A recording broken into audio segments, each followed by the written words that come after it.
What's the strategy? Well, we're going to tow it behind the tow truck, and then when we find where we think is a clear place where we can let her go, we're going to let her rip. And what do you mean by let her rip? Well, she'll do 90 mile an hour at 2,800 revs. What's top speed? 160 mile an hour. Yes, thank you very much, Charles. Well, since we last spoke to you, we've been ushered off the property by the race organisers. We're now down by the front gate, waiting for the first cars to roll out in the Cannonball Run. I think just about every hot rod enthusiast in Melbourne has turned up to watch the start. And of course, as you said, the police are here in strength. There are police vehicles, highway patrol vehicles, dotted all the way along the highway, waiting to see if these drivers break the law when they start this race.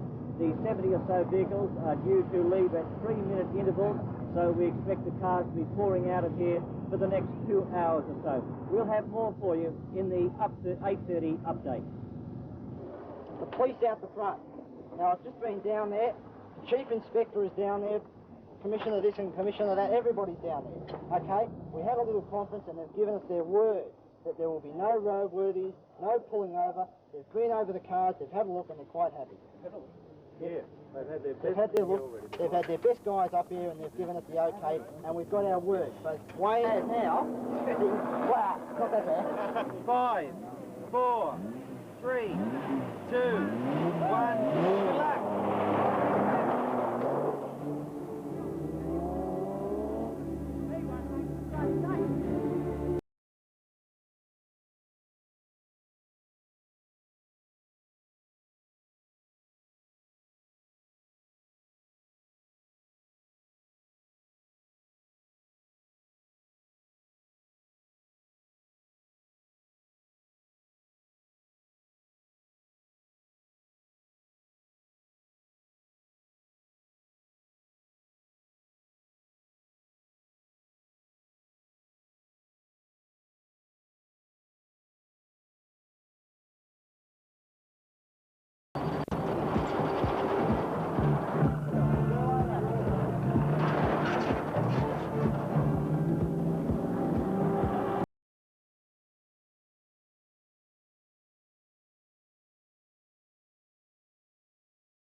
CB bands or a UHF band? No, not to the competitors.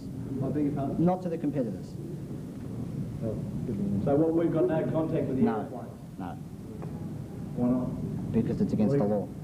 I thought we were going to be supplied with radios. We were negotiating with a company to do it and they've let us down. I hate to say it, David, but I believe the checkpoint's in Sydney. I'm going to go through Sydney. Is that right? Could be. Second one, investment.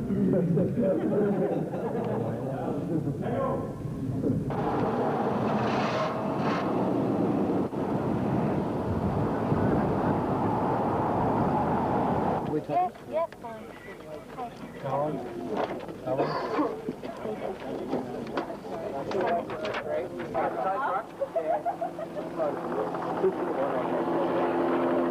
Better than Mad Max's. Mad Max's is...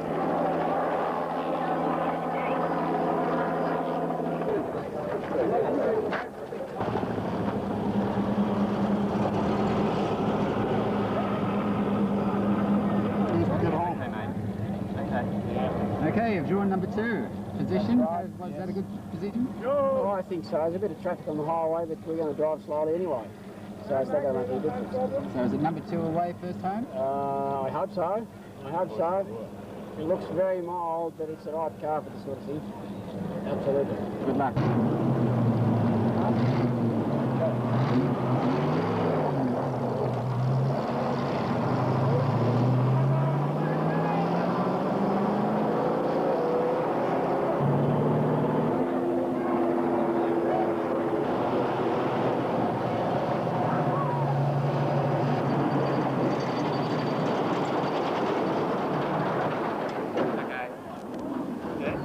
You got away from him?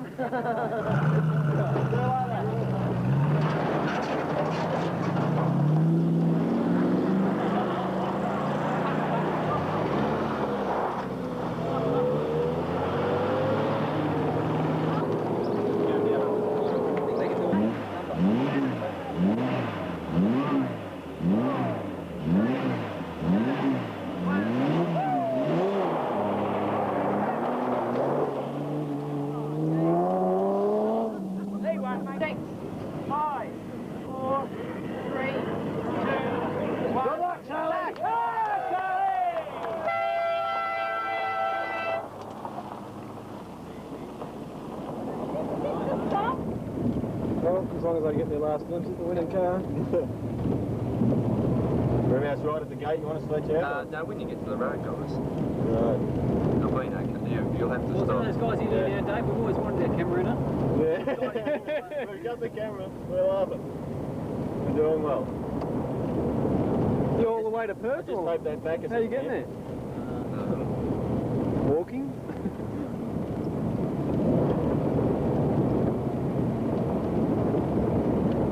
Right out on the highway?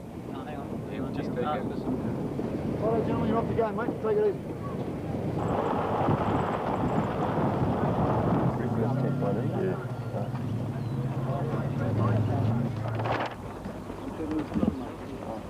So we can go to the door, which was the door we went to? No, that's when you press it. Strategy. Well, we're going to tow it behind the tow truck, and then when we find where we think is a clear place where we can let her go, we're going to let her rip. What do you mean by let her rip? Well, she'll do 90 mile an hour at 2,800 revs. What's the top speed? 160 mile an hour. What's actually underneath the bonnet? Well, it's a fully supercharged 350 watt motor with all the latest gear and a special transmission imported from America. Fuel problems? No, we've got a 28 gallon Bathurst tank in it. We've spent over $20,000 on that car. What stops do you envisage? Well, we've got 5 stops we expect. So we're planned for 5 stops. And stops for nature? Well, no, we won't let nature call. Out the window. The old blacks.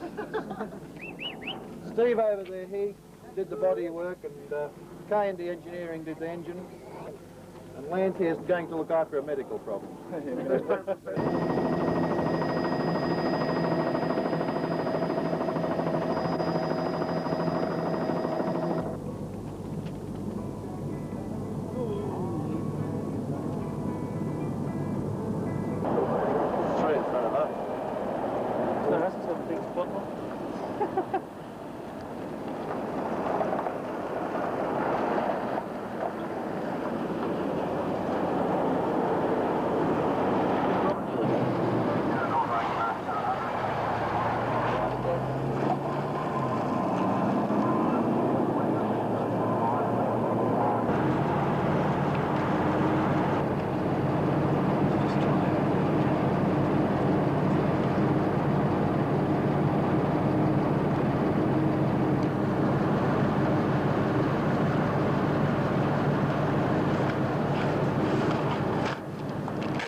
28 days in which to make payment on it.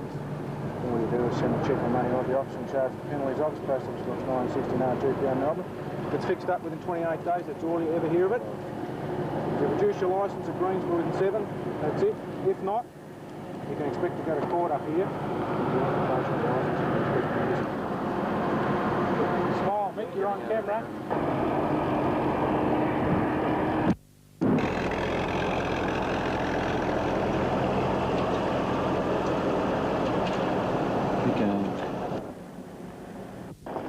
No, please. Shit. Right, I can't then carry it back. It's not I'll get it. I'll get it. What's the deal, Careful, Cranny. Hey? Careful, because the ASCII will break, mate.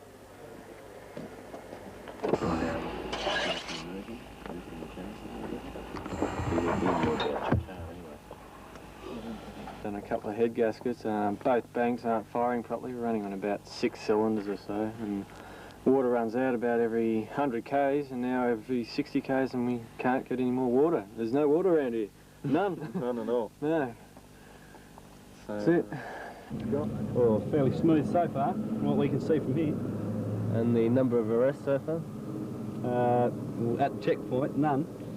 Leading up to the checkpoint. I haven't information about that. We just at the checkpoint checking the cars to go through, making sure they're orderly, etc.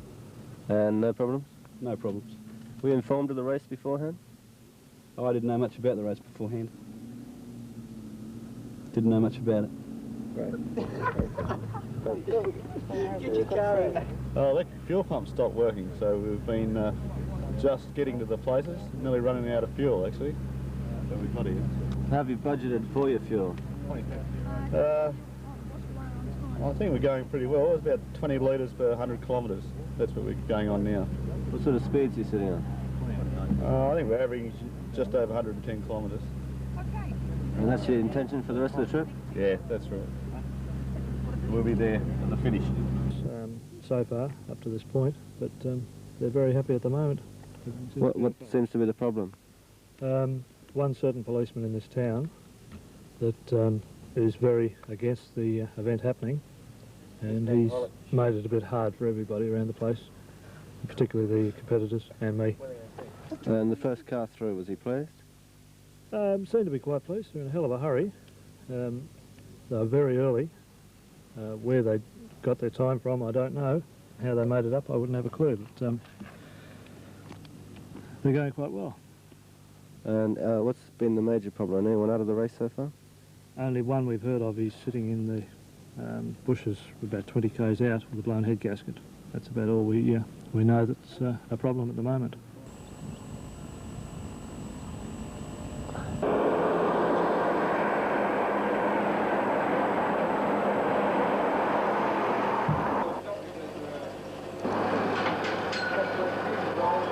Fuel stop, how are you doing it? Big tank, good motor. I put it together, 5-speed. And 5-speed gearbox.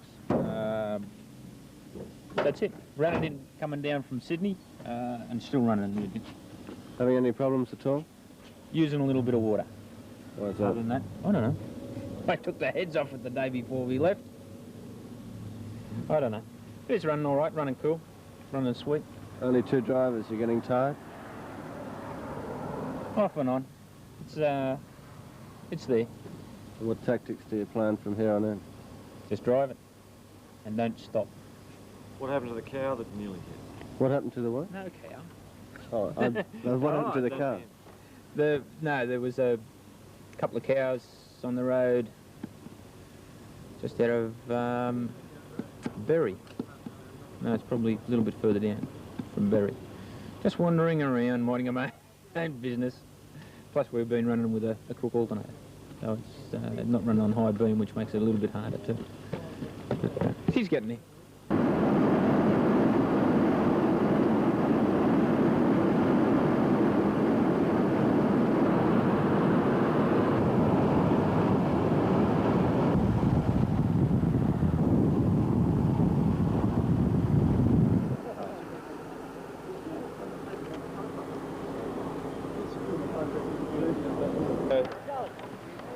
Norseman, down Esperance, across to Albany. That's your second checkpoint. straight up.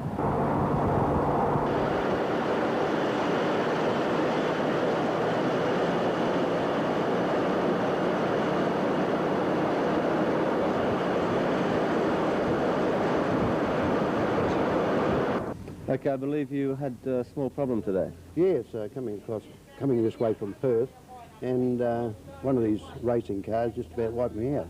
What actually happened? Well, what actually happened, I was coming along the road, and I was on the right side of the road, and the road veered to the right sort of thing, and as this other red Valiant came through, single little Valiant, travelling too fast, he must have been relaxing a bit, and he drifted across the white line, and he must have just missed the tail of my van, because he must have been that close, wouldn't matter. How fast do you think he was going? Oh, gee, he'd have to be doing about 160 kilometres an hour, maybe more.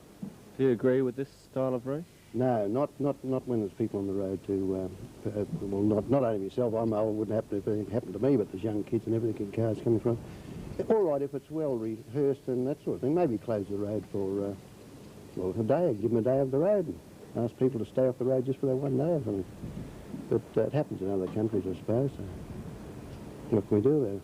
Do you think it encourages younger kids to drive faster? Oh, yes, definitely, definitely. I used to like to drive fast myself when I was a kid, you know, and I always watched the Bravins and all that on TV, so it must. And do you intend doing anything about this, reporting it or anything? Well, what's the use, you know? What's the use? Go to the local police, what can they do? They just can't do nothing. They can't patrol the road like that. Too long.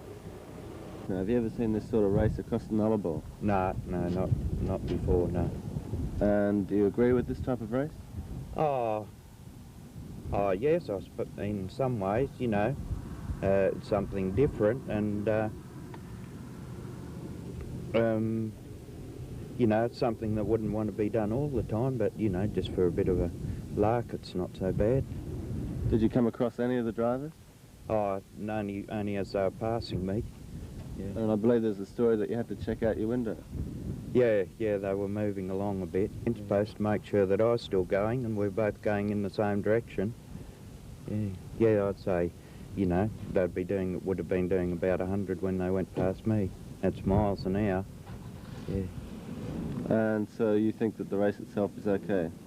Oh, I think a lot depends on how competent the drivers are, you know, if they're, I should imagine they'd be pretty good drivers to ever sort of gone in that sort of thing, but, you know, wouldn't want to be done all the time. No. We've had a report that there were several arrests. Do you think the police were victimising the drivers? Oh, no, I think, you know, no, I don't think so. They sort of were just, you know, they knew they certainly were looking for them, but I don't think they were victimising them. But in a way, I suppose they were. They knew they were coming and they were trying to catch them, but then, you know, they were breaking the law anyway by speeding, so, you know, they were only doing their job really, weren't they? The proprietor here at the garage, how did the drivers look when they came in? I only work here at the garage. Oh, sorry, right, okay. Forget that. Oh, you Hang on.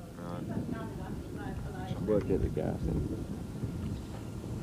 Okay, go. You were here when some of the drivers came in for the Cannonball Run. How did they look? Oh, they're quite respectable and behaved themselves real good, yeah. They didn't look tired?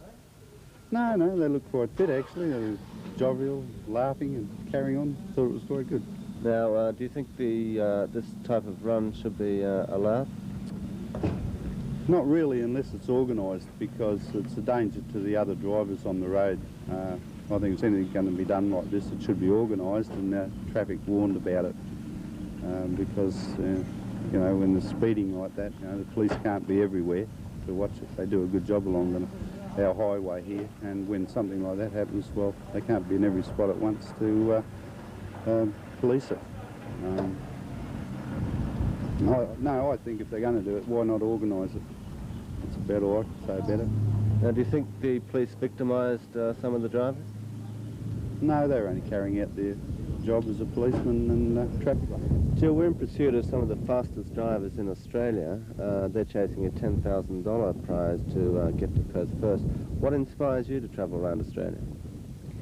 Well, I think the sheer impossibility of doing such a long journey on one's own, that was a challenge couldn't resist. And to see the scenery, and Australia as it is, outside and experiencing the wind like I am today, headwind, of course, and the sun and the smells. And what have been some of the problems you've faced? Well, I think basically over 75% headwinds have made the journey a battle, and for a cyclist that really is one of the worst things to contend with. Traffic's not been too bad, but I've had a lot of narrow escapes, that's for sure. And did you come across any of the drivers in the Cannonball Run? I haven't, no. I was off the road yesterday, and perhaps they're travelling so fast I haven't been able to see them. But apart from the Cannonball people, how have you found the traffic so far? The drivers of road trains on the whole are very courteous. I think perhaps it's the driver of the private vehicle you have to watch all the time. And well, I have no complaints because the traffic's light out here.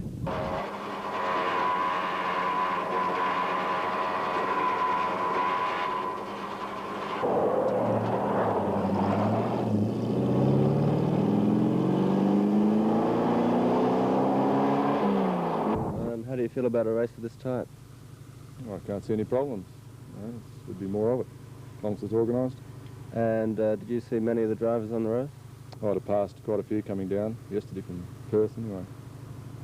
And everyone was behaving themselves. I didn't think it was a race. They weren't going fast enough. And what about the police? There have been reports of victimisation. Do you think they did the right thing? Well, to me, I had no worries with them. They were on the road, quite a few numbers. But what they did to the drivers, I don't know. There are reports of at least half a dozen arrests in reports of at least half a dozen arrests in Norseman, the most from the whole trip from Melbourne. Would you say that the Western Australian police were more vindictive than South Australia? On the speeding side of it, they usually right on the ball there, as I found out in my travels. What happened? They got picked up for speeding, they acted the fool, and finished up getting a defect, which virtually put them off the road. What sort of speeds were they doing? Well, they got booked at 125. And what happened to them? They thumbed the ride in the Perth, be at the finish, with another Cannonball. I take it. And what happens to the car now? It's going on the back of a truck to Melbourne on Wednesday. And how do you feel about such a race? I think that's a good idea. All for it. Wouldn't mind entering myself.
one of the oldest cars, I think the oldest car in the rally.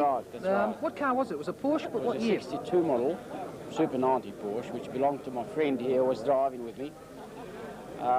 We deliberately picked on the car because it was a suitable car for this particular exercise. What about mechanical problems? Have any on the way over? Well, we didn't think we would have, but we did. We fitted a new generator to the car before we left Melbourne, and it turned out to be a dud, and by the time we hit Barry, it had given up.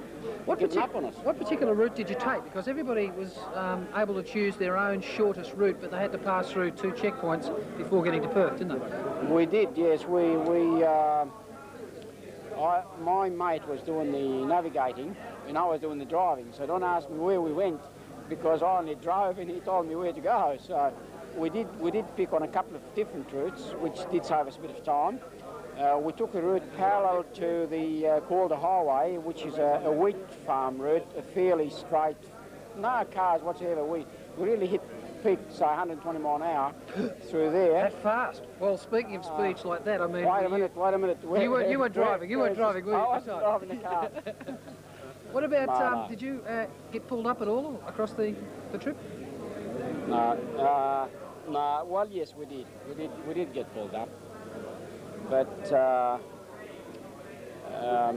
they overestimated our speed most of the time. We tried to keep to the speed limit. As soon as we crossed the border, we really drove very slowly because the generator had gone. We didn't have a good light. What are your views? Because, I mean, in Europe, races like this are pretty common. I mean, they've been running for like 15, 20 years. What are your views on what you think of something like a rally like this? I think, now, this is our crew, isn't it? Yeah. Well, I think rallies like this should happen, but they should be better organised to the extent where the people, you know, like the law, say CAMS and other organisations are in the know or are, you know, at least in agreement, because this gives the whole thing a lot of bad publicity. Yeah. What about the view of, remember the London to Sydney marathon rally they had, and also the Round Australia rally? Yep. I mean, by the same token, those cars were doing speeds of the same calibre that maybe these cars were doing, but there wasn't the fuss at the time. No, because the public had accepted the idea, because it was all organised by the motorsports authorities all over the world. People look forward to these things and take them as you go to a game of football. But when a rebel group like the organisers of this particular event take upon themselves to do this sort of thing, first they don't let the public know, then every other authority really kicks up because they haven't got a hand in it. Yeah. Okay, I'll leave you to have your dinner. Yeah, I think... You're driving home? Yeah, no, I'm not. I'm flying home, putting the car on the train. I haven't got a light. Really look the kind of a tie that you'd drive a car across the Nullarbor. What type of car were you driving? Falcon. 6-cylinder, nothing special. Why did you actually go in the rally? Spirit of adventure. No hope of winning it. Something to do. What about your compatriot beside you as well? Was he in the rally also? We felt we ran a car, we spent a lot of money on it. We ran the Black Transost. You might have seen the Black Beast, they call it, and we had every policeman through 4 or 5 states chasing us. How did you find your run-ins with the law on the way across? Because I believe most competitors actually got looked at or pulled over at least once or twice. We got pulled over 9 times. We never got booked. And I must say that the police behaved in a very friendly manner, but they did hold us up. What about yourself? Do you have any mechanical problems in the car on the way over? None at all. None at all. Didn't even have a fan belt or a radio hose with us or anything, just fuel. Yeah, a lot of people say they had a lot of trouble getting fuel across the Nullarbor, especially like having to wake up petrol stations to try and refuel at early hours in the morning. A lot of them didn't do the homework and work out where the all-nighters were. You had to have sufficient fuel to make one long haul, which was into Port Augusta, but otherwise you could pull up every 300k. What about the route that you took? Because each person was entitled to take their own shortest route, but they had to pass through 2 checkpoints before getting to Perth. So yeah, which route did you take? 2 checkpoints. We left the start and doubled back, went across the Ballarat Highway and up through, or virtually the back end, rather than coming through the Calder Highway to Oyong, I think most of them went. Some of them went to Mildura. Then we just followed the main roads. Are you going to drive home? We're debating. Probably. We'll make up our mind after tonight. What about next year? If they hold a rally similar to this, another Cannonball rally, would you enter next year? Oh, I used to have another go. Yeah, What we'll about try you? A little bit harder next year. Would you enter yourself? Well, next year's another year. We'll see about that. You might be dead. Might have a heart attack between times. Thanks, guys. God bless you. Excuse me, Reverend, you don't look like the guy for a leisurely drive across the Nullarbor. I control. I sort of took care of the blessing of all the cars as I left. What kind of car were you driving? Well, the stock is in. I wanted to keep it as innocent looking as it was. What kind of car? It was a Ford. Just an old 67 Ford. Corsia. Never put a spanner on it. No worries. By What the about blessing of problems? the Lord? What about problems incurred on the way? None. None at all. You weren't pulled over at all and Not asked how once. fast you were doing? With this, it will pull me over. You don't need more than that. You don't need him. When you're ready. Now, obviously, you didn't get permission to get off work to actually go on the Cannonball run, did you? No, that's correct. What kind of car were you in? Ford. It wasn't a company car, was it? No, not a company car. How did you find the trip itself? Very enjoyable, exciting, thrilling, very thrilling. Challenge, really. Do you know where you've actually finished in the race? No, not quite. We got in very early, I know that much. We didn't win, I know we didn't win the race, but, well, we might fill a place. What about problems on the way over? Did you incur any big Yes, problems? we had a few problems. We picked up a load of fuel in a town on the other side of Euclid there, and full of rubbish, and blocked our fuel lines up. And it cost us about 2 hours. We had to unblock the lines. We've got approximately 70 litres in the fuel tank now, which is unusable. We'll have to filter it, siphon it, and do everything to it to make it usable again. Oh, quick, cover your eyes. I mean, you know what the boss will say. Are you going to be driving home, or are you going to put the car on the train? No, we're driving back. Is it the kind of thing that you'd do again? Certainly. I'll be here next year if they have another one. This time I'll make it legal and I'll get the time off. Made it to Perth, but not necessarily in the vehicle that they started with. You come under that category, don't you? We do, actually. We got pulled over in Balladonia, and they put a red sticker on us, which means tow away or leave where it is. Now, where's Balladonia? Balladonia, that's about 200 k's before Norseman. And where's Norseman? Norseman, oh, geez, now This side of the Western Australian border or the Adelaide side? Definitely Western Australia, the Western Australian cops, just the pits, as far as I was concerned, as far as any other driver in this rally was concerned, as far as I was concerned. But they pulled us over. For what reason did they pull you over? Well, it's a stupid reason. We had a radar detector. It detected the radar. I thought my mate said stop. We were suffering a lot from brain fatigue. And I could have sworn he said stop, so I stopped. And anyway, the cop was pulled up in front of us, pulled over another guy, and we whacked her into first, and I was just ready to blow and take off. But they waved us down, and that was it. We lost an hour and a half easy there, while the cop just went over the car and picked stupid little things which were legal in Victoria, but apparently are illegal in Western Australia. Like what? Well, our exhaust pipe, that comes in Victoria, it's supposed to come 14 inches behind the last opening window, right, which it was, 2 inches out of the body. Ours was 1.5 inches out of the body. Just last opening window, isn't it? Well, like that.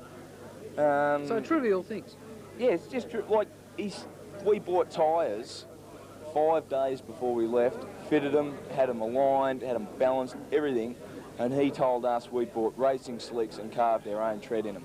They were Yokohamas, and there's no way known. It would have taken us 3 days each tyre to do a carve in them, so he's just totally stupid. What about the car that you actually finished the race in? Well, actually, it was a Commodore, which, well, actually, after we got the car off the road, we hitched a lift, and we got a lift in a Commodore. We got to Albany, which is the second checkpoint. We got into a Falcon wagon, one of the film crew's cars, which was a hire car.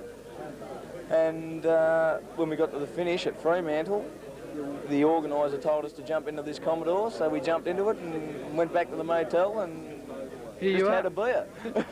What else can you do at the finish, you know? What about your trip home? How do you intend getting your car back to Victoria? Well, hopefully David, the organiser, will organise something about that, but if not, we have a truck organised, $200, and we'll take it to our doorstep from Balladonia. You're going to go next year's race if they have one? Or actually, you couldn't call it a race, it's sort of more like a rally, isn't it? It is more of a rally than it is a race because, I mean, you're sitting on speed limits, you're taking risks, you're just taking so many risks. Like, we got pulled over 3 times, the 4th time, that was it, we're off the road, you know, so there's a lot of guys got busted, really busted and locked up, bailed out and just everything. But we were lucky in that aspect, like we were threatened to be locked up twice, but we didn't get locked up, thank God for that. But, well, we made it to the finish, so next year, hopefully, we'll be in it again and we'll just take out that, whatever the prize money is. In a Gemini, maybe? Well, we've been thinking over the last couple of hours of taking something more stock standard than what we took. Like, excuse me, the car that we took stood out like dog's balls, right? It did, it really did. And a lot of the Commodores and that, they were pretty cool. They didn't get pulled over, or they got pulled over, but they didn't get as busted as many times as we did. They were just smooth running cars, where ours was sort of very loud inside. Very Mad Max, you'd probably say? All right, you want to put it Mad Max way, we'll put it Mad Max, Claude de Creux, whatever, you know. I mean, you can't really go into that, can you? But why don't you pull your head in and have a beer? Oh, sorry. You're actually taking part in a car that was sponsored by 6PR, a local radio station in Perth. How did you find the rally itself? I think it was great. I think the significant part of the whole rally is that, okay, people are making a lot of noise about it being illegal, but it's very significant, I think, that there wasn't one bent guard in the whole, out of the whole 44 competitors, or 46 I think it was. How did you find the going for yourself? Is it a brain drain? In other words, like there's a lot of hours spent behind the wheel. Is it very tiring? Sure. Well, funnily enough, these guys will tell you that I figured last night we got to with Albany, and it was almost like being home. And then you look at it, the equivalent trip was like going from Melbourne a couple of hundred miles north of Sydney. And you think, well, gosh, I really wouldn't want to do that. And then I thought, we nearly are there. And I had 10 minutes sleep, which I'd been getting 10 minutes all the way through. But this time I'd really collapsed. And I got out of the car and I didn't really know where I was. And I didn't know these guys. It really took me another 5 or 8 minutes to orientate myself and get myself back into gear. So, yes, I guess it knocked me around to that extent, but certainly I enjoyed it. What about mechanical problems? Were you in a stock standard car? Yeah, ours are very standard, which I think is the secret. I've been involved with motor racing for a long time at all sorts of levels. And the closer to standard you are, the more reliability you have. There's no doubt about that. Did you have any problems on the way over? No, we didn't. What about fuel? We had twin fuel tanks with twin fuel gauges and shut the top fuel tank off when there was roughly 4.5 litres a gallon left. So that was the emergency bit, and we ran the 12-gallon tank till it was empty, still allowing, with, looking at maps and like that, allowing for the fact that we may have to go some further distance, but that was the emergency bit, so no, we didn't run out of gas. What about your views, if you've been associated with motor racing, in regard to early rallies that were held in Australia, like the London to Sydney rally and also the Round Australia? I think, well, the London to Sydney rally, I did start rallying before I started open wheeler racing. I think the London to Sydney rally inspired me to do this thing. And in fact, it's a sort of a tortoise and a hare job, except this time the hare won. I really believe that reliability was the answer to it, but no, you have to go hard as well. Do you think it's wrong? I mean, in Europe, rallies like this are held regularly for the last 20 years. Absolutely. Do you think that maybe the publicity and stuff associated has been bad? There were all sorts of things wrong in Australia in the early years. People, when my parents first came to Australia, nobody drank wine in Australia. You know, you were a wog. But that's changed. Things will change. No, it's not wrong. There was nobody hurt in this thing, and as I say, there's not even a dented mudguard. So you think it's a good idea? I think it's great, and it's encouraging people to learn a little bit more about motor cars. There's more to it than just turning the thing on and driving from A to B. You entered next year's? Oh, absolutely, absolutely. What about yourself? Very, road maps are a bit of a problem. Fuel depots are a bit of a problem. No other problems apart from that? The fuzz. What kind of run-ins with the law did you incur? Just to pull over, check the licence. We're under the speed limit and they pulled us over. What about the actual idea of a rally from one side of Australia to the other? Would you see it as a lot of fun? It was terrific, yeah. That's what we originally went into it for. Just seen it in a magazine one day. I got the magazine, thought it over overnight, and said, yeah, always like to drive across Australia, why not? Did you use this? Sorry? The biggest problem we had was the police hassling us the last 1,300 kilometres. I don't know if they seemed to pick us out of the mob or not, I don't know why. Wouldn't it be what you were driving? Was your car a stock standard car, or was it... Standard car. Well, virtually standard car. But just with an extra couple of lights packed on, just to give us a bit extra safety for night driving, that's all. Did you have any run-ins with animals on the way? Like across the Nullarbor, it can be pretty treacherous with kangaroos and other wildlife. Yeah, yes. Only one galah. Yeah, galah. He put a dent in the bonnet, that's about all. So you got to have pretty unscathed for the whole trip. Oh yeah, it's hardly mark on the car, it's good. Just council work. Yeah, we never got us a council work in one place. What about next year's rally? Would you be entering in next year's and do it again for the same fun? We'd have to think about that, wouldn't we? But it was a fun trip just across Australia. I always wanted to drive the Nullarbor. So it's a dream come true? I've driven the Nullarbor, a bit of a dream, but it's just, it was another thing I had in mind at one stage too, but I won't talk about that. What about the drive home? You're going to drive home and put the car on the train? No, we'll drive home, yeah. It's a Ford, no, we love driving. Cannonball Rally, you guys here are nicknamed the Newlyweds. What's the reason for that? Oh, well, we sort of did the car up like we were just married. It's a little Mazda 626, stock standard fuel tank, and a 20-litre jerry can, and that's how we did it. Now, what happened? Did you guys get pulled over at all? Oh, we got pulled over 3 times, but every time we got pulled over, the cops couldn't stop themselves from laughing. Because it was just looked so funny. Look, who was wearing the dress? He was. He's got, look at the fingernails. Check the fingernails out. So you it was a real classic. It really actually lived the part. Yeah, we worked it right out. We had it all worked out, what we're going to do and everything. So it really worked well. Now, did you actually dress up as a girl for the trip? Yeah, they'll have it on film. Yeah, all the way, from Melbourne to Perth. All the way, fancy dress, all the way. Gee whiz, I mean, that's unique. Do you think that your disguise helped you to get over here without being hassled and stuff? Yeah, I know, well, for sure. We started off 26th and we come in 7th. Not bad. With a stock standard car, mind you. 4-cylinder. The only 4-cylinder to get in the top, probably top 20 or 30 cars. Did you check in a single room when you got in? No, we got double. We wanted the honeymoon suite, but they wouldn't give it to us. Because you weren't married? Yeah, and then they found out, well, I thought I'd better let my wife know that we'd made it, and then I got all, so I went off him a bit, because we had no ring anyway. So you're going to enter next year the same type of situation? Oh, no, we'll have to think of a new one next year.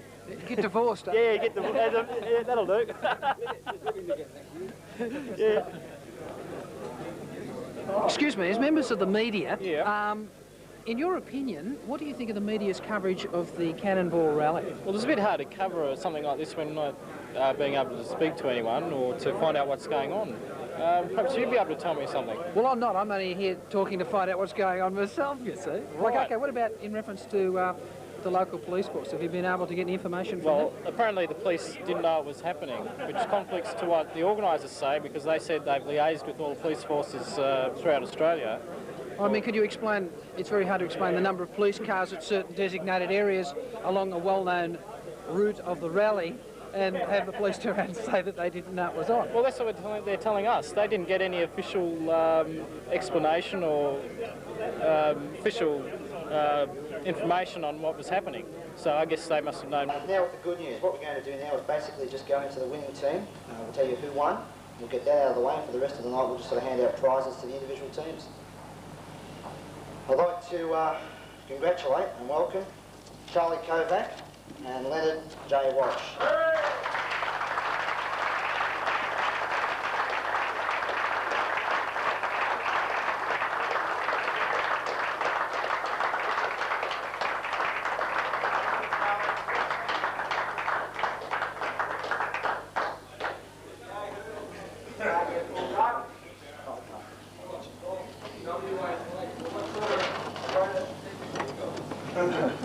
They had moustaches. Congratulations, guys. Thanks very much, Phil. Right. Thanks, Phil. There's your trophy. Oh, beauty. Nice to see the one-tonner with the dual wheels at the back going home.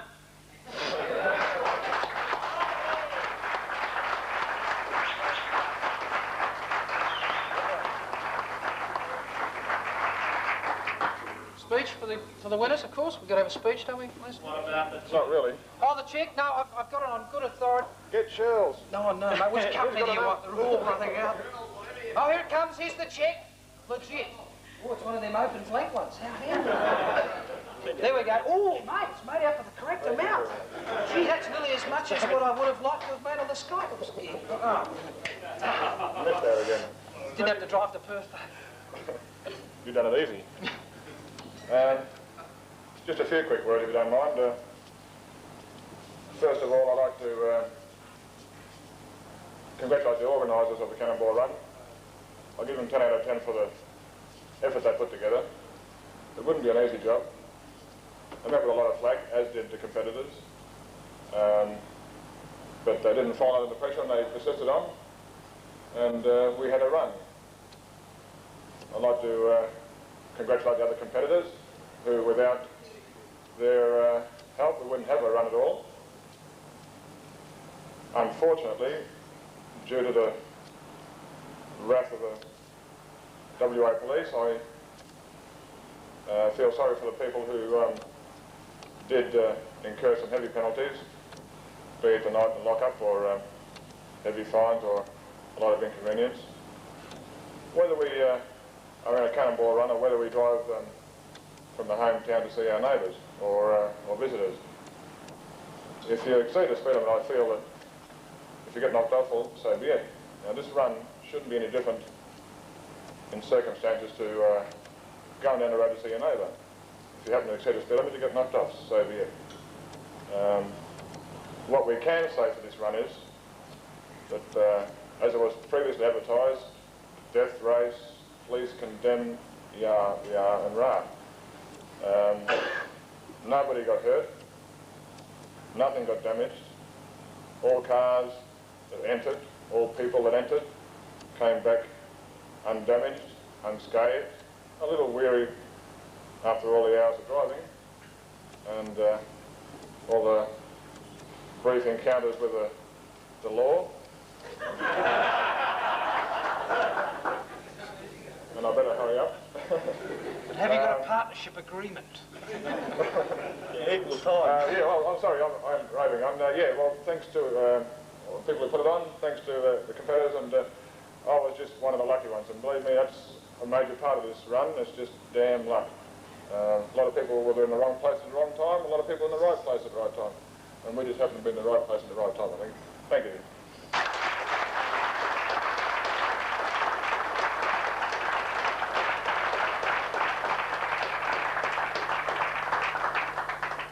I figured that we were about the best team going, you know, when we planned it. And I realised, well, yeah, I suppose we won, but we realise now, having spoken to others, that everybody put in a pretty big effort, to varying degrees, but a big effort, and a lot of people could have won. A lot of people could have won, really. There's a fair bit of luck involved getting through unscathed, I suppose. As Charlie said, we discovered that in Western Australia. Gee, you don't have to do too much. Sometimes nothing. That's another story. Anyway, I think we've all got great tales to tell. It took us, what, 32 hours to get over here,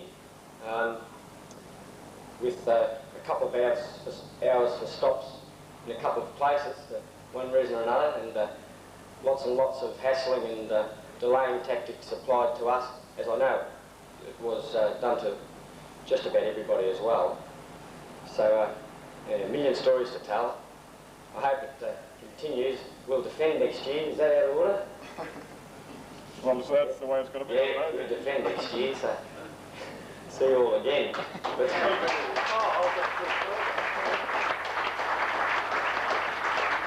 and lastly, just thanks once again to the organisers for putting the show on and everybody else concerned, and most of all to all our fellow competitors. Some of them gave us a hell of a lot of encouragement. Those buggers in that bloody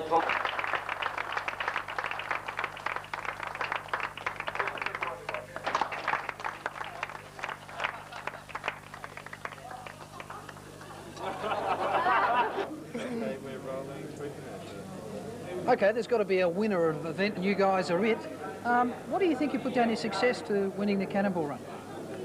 Well, we thought it might have been a lot of planning, a lot of forethought. And a bit of luck. We thought it was, but as it turned out, I suppose it's a lot of planning, a lot of forethought, and a bit of luck. A bit of luck. Yes. Now you weren't actually driving a car which you'd deem a good rally type vehicle. I mean, it was a 1-ton ute with 6 wheels, so I mean it's not the average rally type car. No, it's different. No, Do you think it helped? Yes, I think that was a lot of our. Well, mate, we weren't going off road too much. It was a highway type vehicle, capable of handling the extra weight for the fuel we were carrying without being unstable, without incurring the wrath of the law again for unsafe vehicle or not properly secured or whatever. The vehicle was the ideal vehicle to handle the workload, and we just couldn't go wrong with it. What about fatigue? I mean, because it's a long way for 2 people to drive in 32 hours. Is it a drain on the body physically? Well, we were a bit surprised. It was a lot easier than what we thought it would be. You encourage each other as you're driving along. You've got a lot to do. We had a bit of trouble with the law. I mean, everybody had a lot of trouble with the law, and so you're very keen to notice them, and you're watching for them, and you know, you keep the driver alert by being vigilant. Plus the excitement of it all, the novelties wore off, I suppose. Would have kept one going for half the duration, or over half the duration. The activities of the law would keep you going for the other half, I suppose. You had to be on your toes all the time. As in our case, we happened to be up the front towards the end, and it got very hectic, and you couldn't afford to relax. You couldn't afford not to do the right thing. So that sort of kept us going for the rest of the race. You've also thrown out a challenge to defend the Cannonball Run for next year too. Yes. Oh, my friend has, yes. So the 10,000's going to a new car, is it? We might spend that in the meanwhile, but well, I think we could possibly improve this one. And if we have a new car, it'll have to be a hell of a lot better than what this one is. So whose car is it? Charlie's. Probably be mine next year. We're mates. Thanks, guys.